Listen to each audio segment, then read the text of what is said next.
حسن نے جب زارا کے خطرناک تیور دیکھے تو نظریں بدل گیا۔ خبردار جو تم نے میرے ہاتھ کی پکی ہوئی روٹی کو ہاتھ بھی لگایا تو تمہارے لیے یہی بہتر ہے بھوکے مرو۔ زارا نے روٹیوں والا ہاٹ پاٹ اٹھایا اور شیلف پہ رکھ دیا۔ تمہارے ہاتھ کی پکی ہوئی روٹی فیضی کو ہی نصیب ہو، میں اتنا بدذوق ہرگز نہیں ہوں، نہ کھانے کے معاملے میں نہ ہم سفر کے معاملے میں، جتنا کہ فیضی ہے۔ حسن نے تپ کے کہا اور فریج کے اندر سے بریڈ اور انڈے نکالنے لگا، کیونکہ روٹیاں تو کھانے کے قابل تھیں ہی نہیں۔ زارا نے اسے فہمائشی نظروں سے دیکھا تھا۔ وہ فرائنگ پین رکھے اب اس میں آئل ڈال رہا تھا۔ وہ اس کے پاس آ کے کھڑی ہو گئی۔ جانتے ہو، کچھ دیر پہلے مجھے تم پہ بڑا ترس آ رہا تھا۔ مجھے لگ رہا تھا شاید ابو نے تم سے زیادتی کر دی، لیکن نہیں، تم ہو ہی اس قابل کہ تمہیں تھپڑوں سے نوازا جائے۔ حسن جو اسٹو جلانے کے لیے ماچس جلانے کی کوشش کر رہا تھا، اسے دیکھ کے ایک دم ہی اشتعال میں آ گیا۔ زارا کی عادت تھی ہر وقت اسے جلی کٹی سنانے کی، کیونکہ شروع سے ہی وہ دادی اور اپنی ماں کو حسن سے نفرت کرتے ہی دیکھتی آ رہی تھی۔ سوائے چھوٹی چچی اور پھپھو کے ہر شخص ہی حسن کو نکما کام چور سمجھتا تھا۔ حسن نے بڑے غصے سے اس کی طرف دیکھا تھا، پھر ضبط کر کے بولا، دفع ہو جاؤ یہاں سے ورنہ ضائع ہو جاؤ گی میرے ہاتھوں۔ حسن نے اپنا غصہ دباتے ہوئے زارا سے کہا تھا، میرے باپ کا گھر ہے، میں کیوں یہاں سے جانے لگی؟ ہاں تم ضرور یہاں بن بلائے مہمان بنے بیٹھے ہو، میرے ہی باپ اور چچا کے ٹکڑوں پہ پل رہے ہو۔ ذرا بھی غیرت ہو نہ تم میں چشم الدین، تو کب کے اپنے بلبوتے پہ کچھ بن کے دکھاتے، لیکن نہیں، تم ایسا کیوں کرو گے؟ مفت کی روٹیاں توڑنے کی عادت جو پڑ چکی ہے تمہیں۔ زارا نے اپنی جلن نکالی تھی اور پیر پٹختی ہوئی وہاں سے چلی گئی۔ حسن پہلے ہی دل جلائے بیٹھا تھا، اس لیے بنا کچھ کھائے ہی اپنے کمرے میں چلا گیا۔ صبح ناشتے پہ بھی وہ موجود نہیں تھا، نہ جانے صبح ہی صبح کہاں چلا گیا تھا۔ عبد الرحمن صاحب کا پارا پھر سے ہائی ہوا۔ اندر ہی اندر انہیں یہ ڈر تھا کہ کہیں ان کے تھپڑ کی وجہ سے کوئی انتہائی قدم نہ اٹھا لے، خود ہی کو کچھ نہ کر بیٹھے۔ فیضان اپنے ان سبھی دوستوں سے رابطہ کر چکا تھا جو حسن کو بھی جانتے تھے۔ پریشان تو وہ بھی بہت تھا، غزالہ کا رو رو کے برا حال تھا۔ یہ خبر ابھی نگار بیگم کے گھر نہیں پہنچائی گئی تھی، ورنہ وہ تو شاید اس بات پہ شاہ جہان محل ہی سر پہ اٹھا لیتی۔ اس بار تو شاہ جہان بیگم کی بھی ہوائیاں اڑی ہوئی تھیں۔ ناشتے کی ٹیبل پہ سبھی بیٹھے تھے، لیکن کوئی ناشتہ نہیں کر رہا تھا سوائے زارا اور بلال اور ہلال کے۔ نہ جانے کہاں چلا گیا اب یہ لڑکا، اس نے تو سب گھر والوں کو پریشان کرنے کا ٹھیکہ اٹھا رکھا ہے۔ شاہ جہان بیگم بھی پریشان بیٹھی تھی۔ حسن کا موبائل بھی وہیں کمرے میں موجود تھا، وہ اپنے ساتھ لے کر نہیں گیا تھا۔ بھائی جان میں تو کہتی ہوں پولیس میں رپورٹ لکھواتے ہیں۔ ہائے میرا بچہ، کہیں خودکشی نہ کر لی ہو۔ عبد الرحمن صاحب پہلے ہی طرح طرح کے اندیشوں میں گھرے پڑے تھے۔ غزالہ بیگم کی دل دہلا دینے والی بات نے ان کی جان نکالی تھی۔ تم تو چپ کرو غزالہ، ایک تو پہلے ہی میں اس لڑکے کی وجہ سے پریشان ہوں، اس پہ تم میرا دل مت دہلاؤ۔ عبد الرحمن صاحب ماتھے پہ بل ڈال کے بولے تھے۔ تاؤ جی، پھپھو ٹھیک کہہ رہی ہیں، 10 بج چکے ہیں اور حسن صبح سے غائب ہے، کسی کو معلوم نہیں ہے کہ کہاں ہے۔ آپ لوگ بھی جب اس بیچارے کے پیچھے پڑ جاتے ہیں تو ساری حدیں پار کر دیتے ہیں۔ پتہ بھی ہے آپ لوگوں کو کہ وہ سر پھرا سا لڑکا ہے، غصے میں کچھ بھی کر سکتا ہے۔ فیضان بھی حد درجے پریشان تھا۔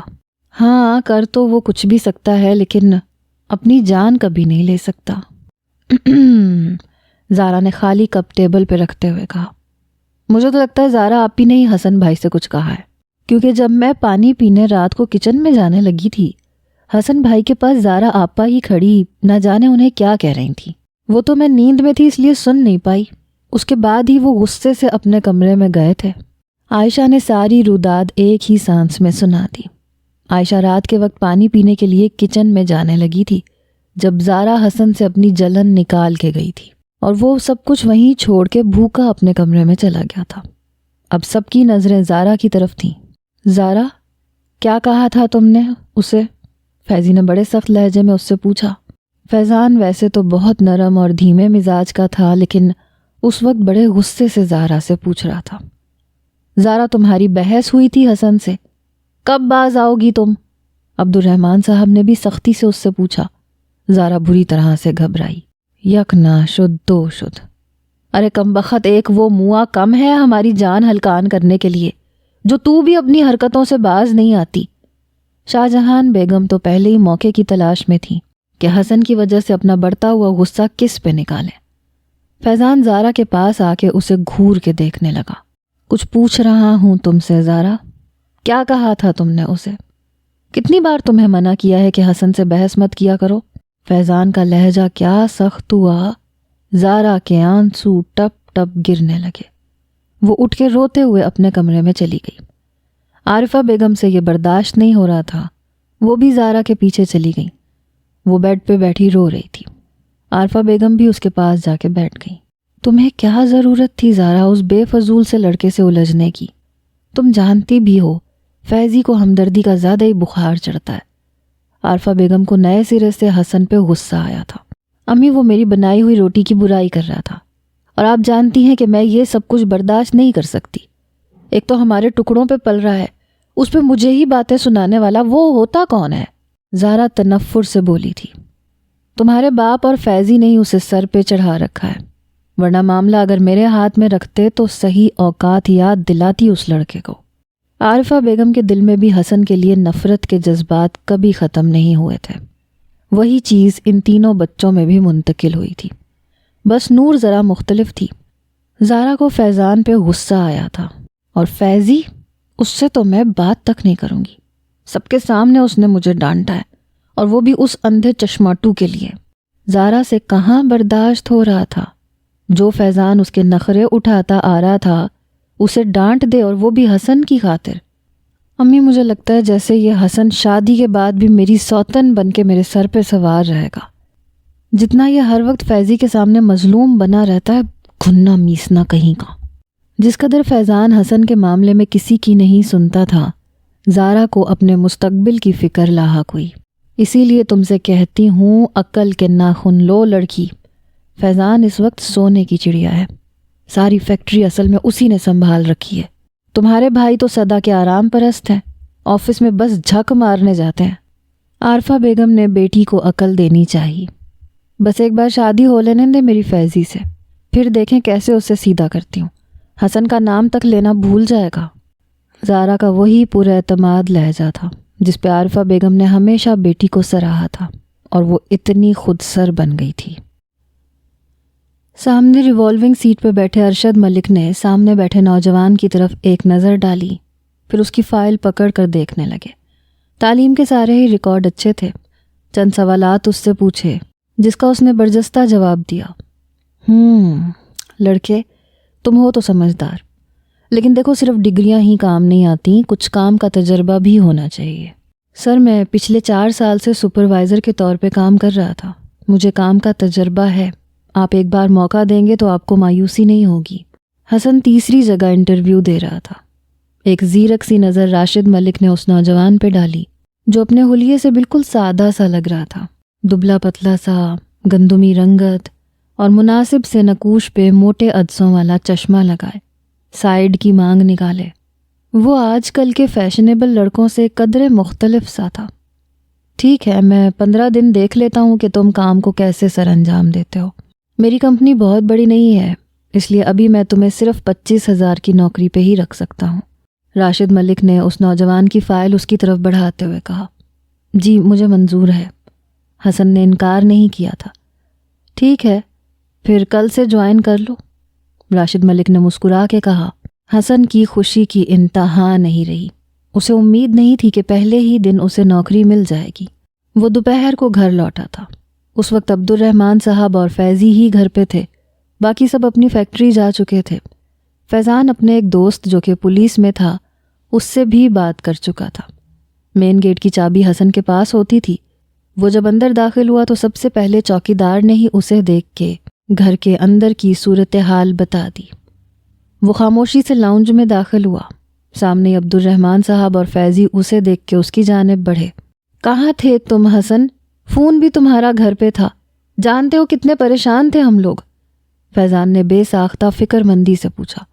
عبد الرحمن صاحب ضرور اسے گھور رہے تھے۔ آ گئے لاڈ صاحب، فتح کے جھنڈے گاڑ کے۔ میں پوچھتی ہوں کم بخت، تو ایک ہی بار مجھ بڑھیا کو زہر کیوں نہیں دے دیتا؟ شاہجہان بیگم نے جلے کٹے انداز میں کہا۔ حسن نے ایک تیکھی نظر ان پہ ڈالی۔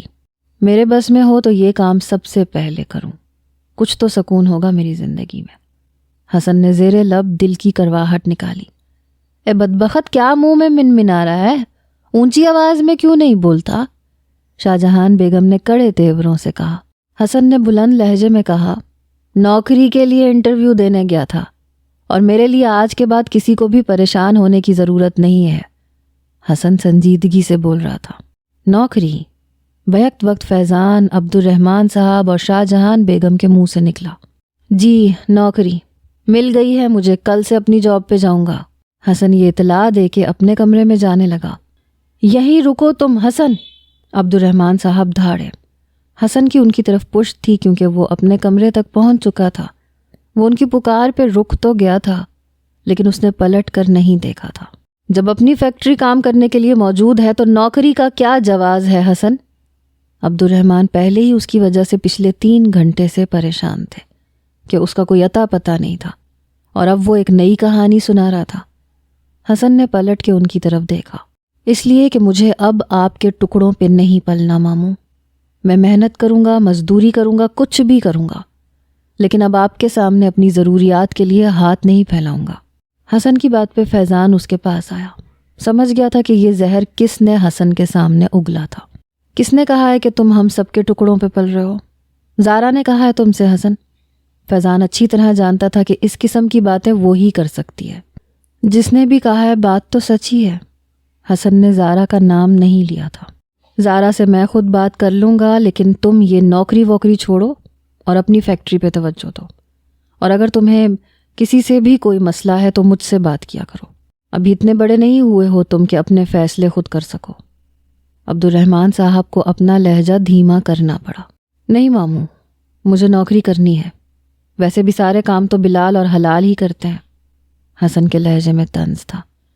ہاں ہاں کرو میاں نوکری، تمہیں بھی پتہ چلے کہ کام کیسے کیا جاتا ہے۔ یہ ماموں ہی ہے جو تمہارے نخرے برداشت کر رہے ہیں، شاہجہان بیگم نے اتراتے ہوئے ابرو چڑھا کے کہا تھا۔ عبد الرحمن صاحب اسے خشمگین نظروں سے دیکھتے ہوئے اپنے کمرے میں چلے گئے۔ فیضان البتہ اس کے ساتھ اس کے کمرے میں گیا تھا۔ یہ کیا حماقت ہے حسن، مجھے تم سے اس بے وقوفی کی امید ہرگز نہیں تھی۔ فیضان نے اسے تعصب سے دیکھا۔ تنگ آ چکا ہوں یار، میں انسان ہوں، میں فیضی پتھر کا کوئی مجسمہ نہیں ہوں جو ہر وقت سب کی کڑوی اور طنز بھری باتیں سنتا رہوں، کبھی نانی کی، کبھی بڑی ممانی کی، کبھی کزنوں کی۔ اچھا ہے اپنے بلبوتے پہ کچھ کروں، یہاں تو میں اپنی بوٹیاں بھی نوچ نوچ کے ان لوگوں کو دے دوں تب بھی میں برا ہی رہوں گا، اس لیے کیونکہ میں فرقان کا بیٹا ہوں۔ اس کی آنکھیں نہ جانے کس جذبے کے تحت سرخ تھیں۔ فیضان کچھ نہیں بولا، جانتا تھا کہ ابھی وہ کچھ سنے گا ہی نہیں۔ رملا اپنے گھر پہنچی تو اس کے والد پہلے سے ہی اس کے فلیٹ میں موجود تھے۔ ایک چابی ان کے پاس رملا کے فلیٹ کی موجود ہوتی تھی۔ سامنے اپنے والد کو ٹیبل پہ لنچ لگاتے دیکھ کے اس کے چہرے پہ مسکراہٹ پھیل گئی۔ جانتی تھی مہینے 2 مہینے بعد والد کے دل میں جب اس کی تڑپ جاگتی ہے تو وہ ایسے ہی کرتے ہیں۔ 2 دن اس کے ساتھ رہتے ہیں، اس کے لیے اس کی پسند کے کھانے بناتے ہیں، اس کے ساتھ وقت گزارتے ہیں۔ اپنا اوور کوٹ اتار کے اس نے صوفے پہ رکھا۔ اتنی دیر میں یوسف صاحب اس کے پاس پہنچ کے بڑی بےتابی سے اس سے ملے، اسے اپنے سینے سے لگایا، پھر اس کے سر پہ بوسہ دیا۔ How are you my child? Farhat محبت سے بیٹی سے پوچھا۔ فائن ڈیڈ، آپ کیسے ہیں؟ ایک دم فٹ فاٹ، یہ دیکھو تمہارے سامنے ہوں۔ وہ عام سے ٹراؤزر شرٹ میں ملبوس ایپرن باندھے ہوئے تھے۔ میں نے سوچا تم ہاسپٹل کے پھیکے اور ابلے کھانے کھا کھا کے تنگ آ چکی ہوگی، اس لیے آج میں تمہیں پاکستانی بریانی کھلاتا ہوں اپنے ہاتھوں سے بنا کے۔ رملا سے یہ کہہ کے وہ ٹیبل کی طرف اشارہ کرنے لگے، جہاں بریانی کی خوشبو سے رملا کی بھوک اور بھی چمک گئی۔ میں فریش ہو کے آتی ہوں ڈیڈ، وہ یہ کہہ کے اپنے کمرے میں چلی گئی۔ یوسف صاحب نے سلاد اور رائتہ فریج میں سے نکالا، ٹیبل پہ رکھنے لگے۔ جب رملا نہا کے باہر آئی تو وہ ٹیبل پہ بیٹھ چکے تھے۔ رملا ان کے برابر والی کرسی پہ بیٹھ گئی۔ پہلا چمچ یوسف صاحب نے ہی رملا کے منہ میں ڈالا تھا۔ ڈیڈ میں خود کھا لوں گی، اب بڑی ہو چکی ہوں میں۔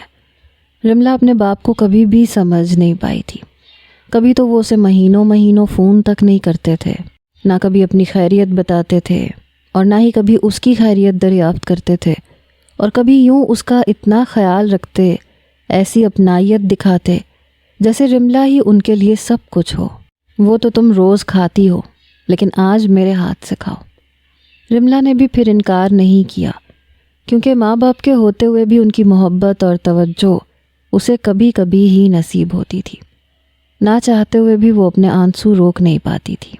ماں باپ کی محبت اور توجہ کی انسان کو ہر وقت ضرورت ہوتی ہے، لیکن رملا کو یہ کبھی کبھی ہی ملتی تھی۔ اس کی آنکھوں میں آنسو دیکھ کے یوسف صاحب کے دل کو دھچکا سا لگا۔ Ramla, my child, why are you crying? Yusuf کو بیٹی کے آنسوؤں نے بے چین کیا۔ It's so spicy dad. Ramla نے بریانی کی طرف اشارہ کر کے اپنے آنسوؤں کے چھلک جانے کی اصل وجہ کو چھپایا۔ کچھ دیر یوسف صاحب اسے غور سے دیکھتے رہے۔ اس کی آنکھیں بار بار نم ہو رہی تھیں۔ جانتے تھے کہ بیٹی کو وہ حق نہیں دے پاتے جس کی وہ حقدار ہے۔ بہت کم عمری میں ہی وہ اسے تنہائی کی سزا دے چکے تھے۔ رملا اب کچھ خود پہ ضبط باندھ چکی تھی۔ کھانا خود کھانے لگی، لیکن یوسف صاحب نے کچھ نہیں کھایا۔ کچھ دیر وہ اسے یوں ہی دیکھتے رہے۔ اس کی آنکھیں نم تھیں، شاید اپنے بے اختیار بہنے والے آنسوؤں کو اب وہ اپنے اندر اتار رہی تھی۔ کتنی چھوٹی سی عمر میں کتنا بڑا امتحان وہ اپنی بیٹی سے لے چکے تھے۔ دیکھ رہے تھے کہ کتنا صبر ہے اس میں۔ وہ شکایت نہیں کرتی تھی، آج تک نہیں کی تھی، تب بھی نہیں کی تھی جب انہوں نے اپنی انڈین بیوی سے علیحدگی کا فیصلہ کیا تھا۔ اس دن وہ رملا کو اپنے ساتھ واک پہ لے کے گئے تھے۔ وہ اس وقت میٹرک میں تھی۔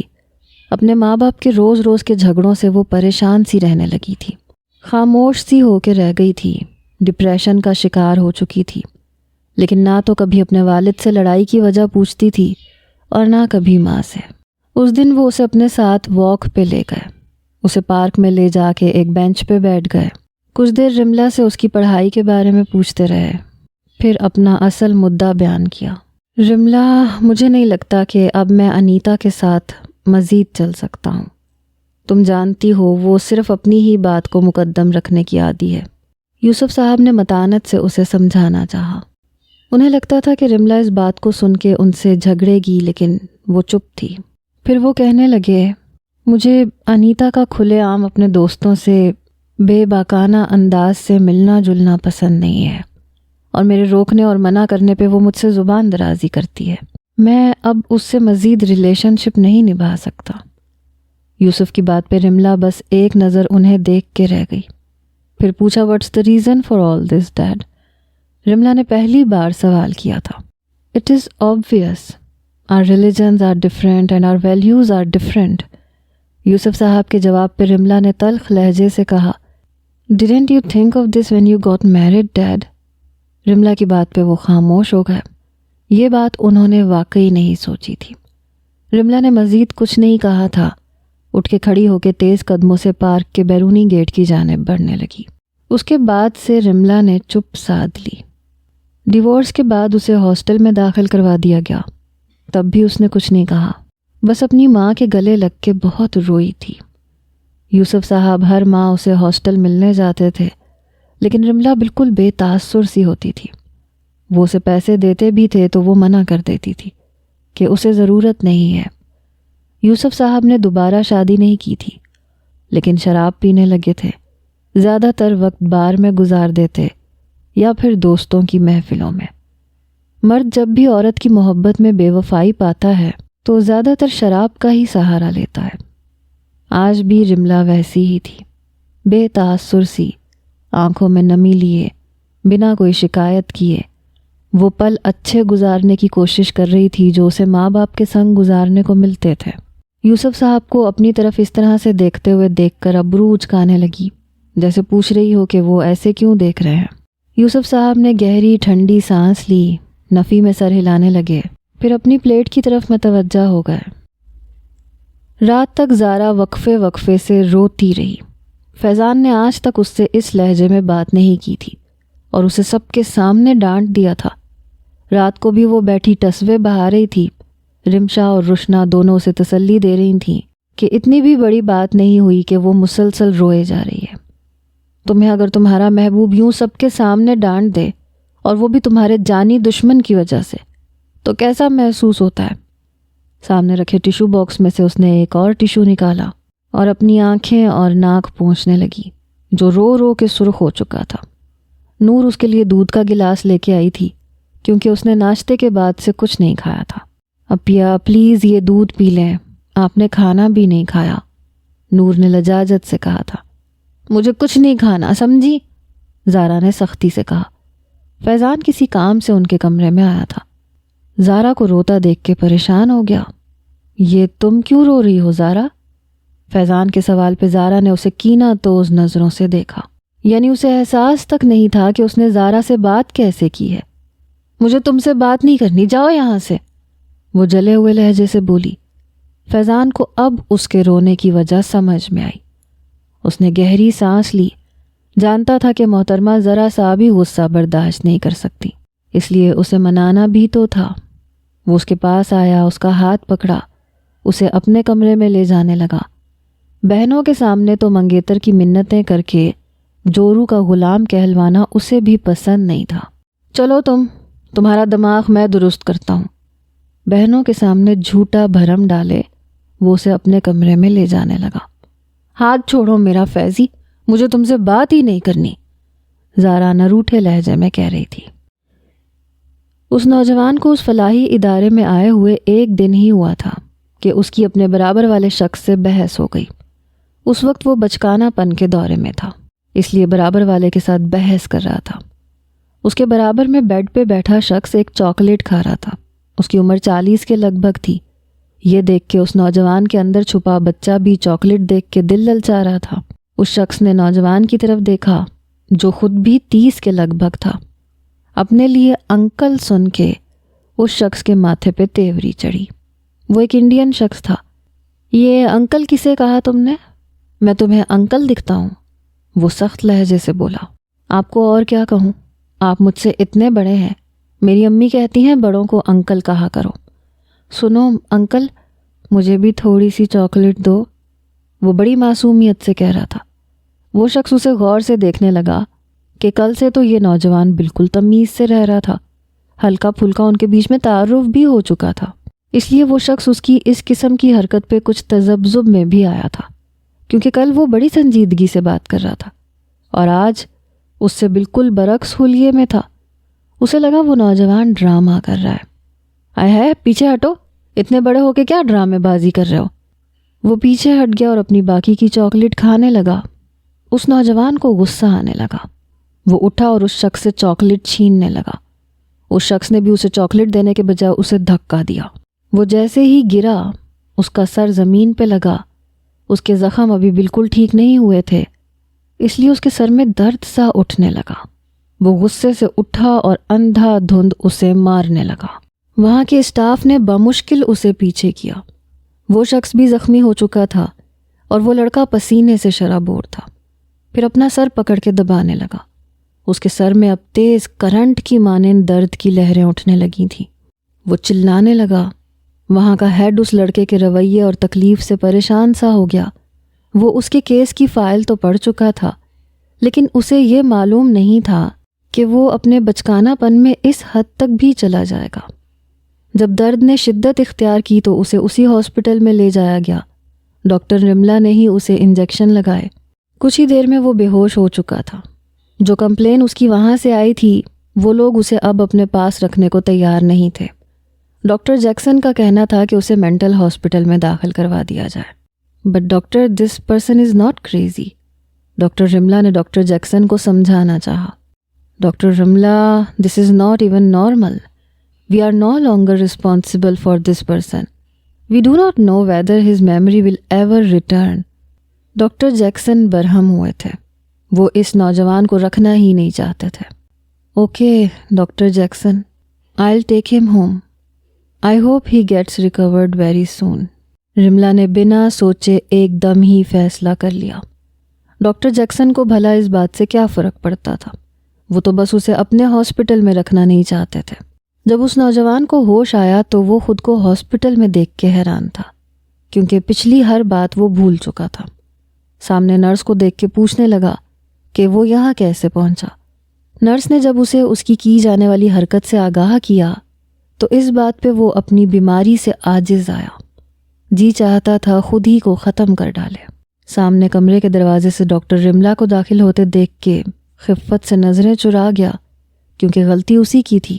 نرس سے وہ یہ بھی جان چکا تھا کہ اب اسے کوئی فلاحی ادارہ اپنے پاس رکھنے کو تیار نہیں ہے، اس لیے وہ چپ تھا۔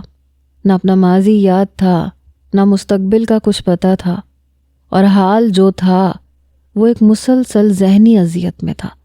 اپنی پہچان کھو چکا تھا، کچھ بھی یاد نہیں تھا۔ رملا نے نرس سے ڈرپ اتارنے کے لیے کہا، پھر اس نوجوان سے اس کے سر درد کا پوچھنے لگی۔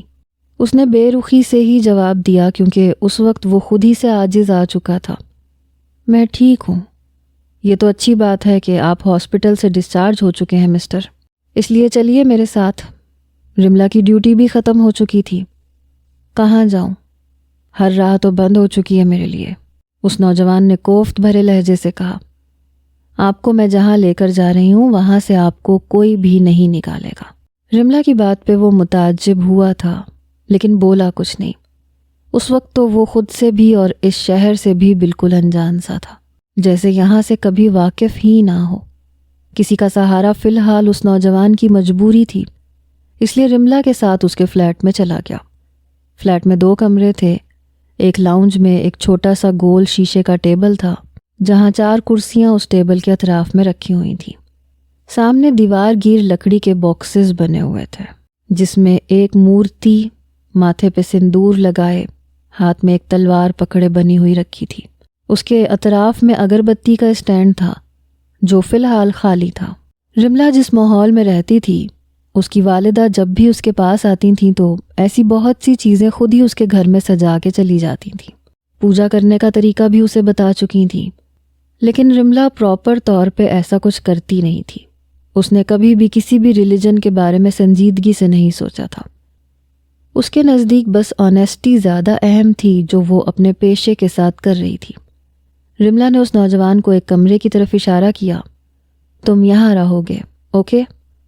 وہ خاموشی سے اس کمرے میں چلا گیا۔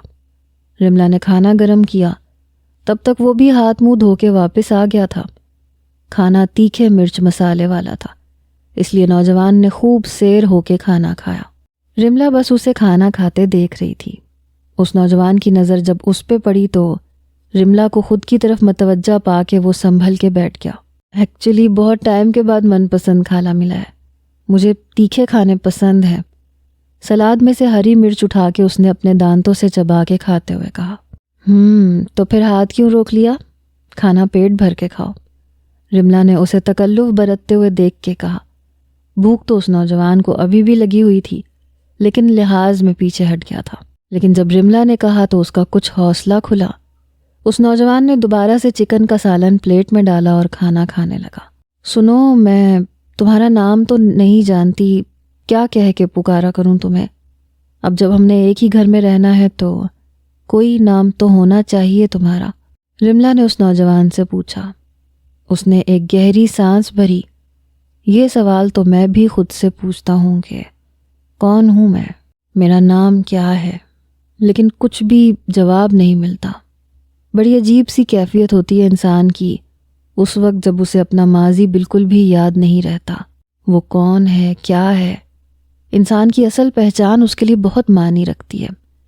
لیکن خیر، آپ جو چاہیں میرا نام رکھ دیں، آپ کو اجازت ہے۔ اس نوجوان نے یہ اسی پہ چھوڑ دیا تھا۔ رملا کچھ دیر سوچتی رہی۔ دوست، یہ نام ٹھیک رہے گا، ہم ایک فرینڈ بن کے رہیں گے، باقی کوئی اور نام مجھے سمجھ میں نہیں آ رہا۔ رملا کے لیے یہ مرحلہ بھی مشکل سا تھا۔ وہ یہ بھی نہیں جانتی تھی کہ اس کا تعلق کس مذہب سے ہے، مسلم ہے یا کوئی اور۔ سب کے ناموں کا تعلق ان کے مذہب سے جڑا ہوتا ہے۔ وہ نوجوان بھی مسکرانے لگا۔ اچھا نام ہے، اخلاص اور سچائی سے بھرا ہوا۔ دوست، اس نوجوان نے مسکرا کے کہا تھا۔ فیضان نے زارا کو اپنے کمرے میں لے جا کے زارا کا ہاتھ چھوڑا، پھر اسے ساتھ لگائے اپنے بیڈ تک لے کے آیا۔ اسے بیڈ پہ بٹھا کے خود اس کے سامنے بیٹھ گیا۔ میری بات سمجھنے کی کوشش کرو زارا، مجھے تم سے کوئی بات نہیں کرنی، تم بس اس چشماٹو سے ہی بات کیا کرو۔ اسے کچھ ہو جائے تو تم یوں ریئیکٹ کرتے ہو جیسے وہ تمہارا سگا بھائی ہے، میں کچھ بھی نہیں ہوں۔ زارا کے شکوے آنسوؤں کے ساتھ جاری تھے۔ فیضان کچھ بیزار سا ہوا۔ اوہ کم آن زارا، تم اچھی طرح جانتی ہو تم میرے لیے کیا ہو، جان ہو میری. جبھی تو 5 سال پہلے ہی تمہیں اپنے نام کی انگوٹھی پہنا دی تھی تاکہ تم پہ صرف میری ہی نظر رہے. فیضان کے اظہار پہ وہ اپنا ایک ابرو چڑھا کے اترائی. فیضان نے اس کے بہتے آنسوؤں کو اپنے ہاتھ سے صاف کیا. رویا مت کرو یار، بہت دکھ ہوتا ہے مجھے کہ تم میری وجہ سے روئی ہو. تمہیں کیا فرق پڑتا ہے؟ تمہیں بس حسن کی فکر ہے. میں پوچھتی ہوں تم کیوں اس کی اتنی طرفداری کرتے ہو جب تم اچھی طرح جانتے ہو کہ مجھے وہ زہر لگتا ہے.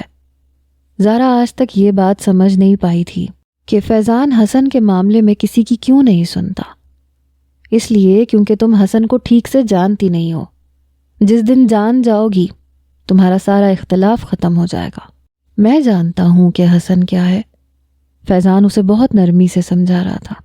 اس کے آنسو پونچھ رہا تھا جب بنا دستک کے حسن نے اس کے کمرے کا دروازہ کھولا.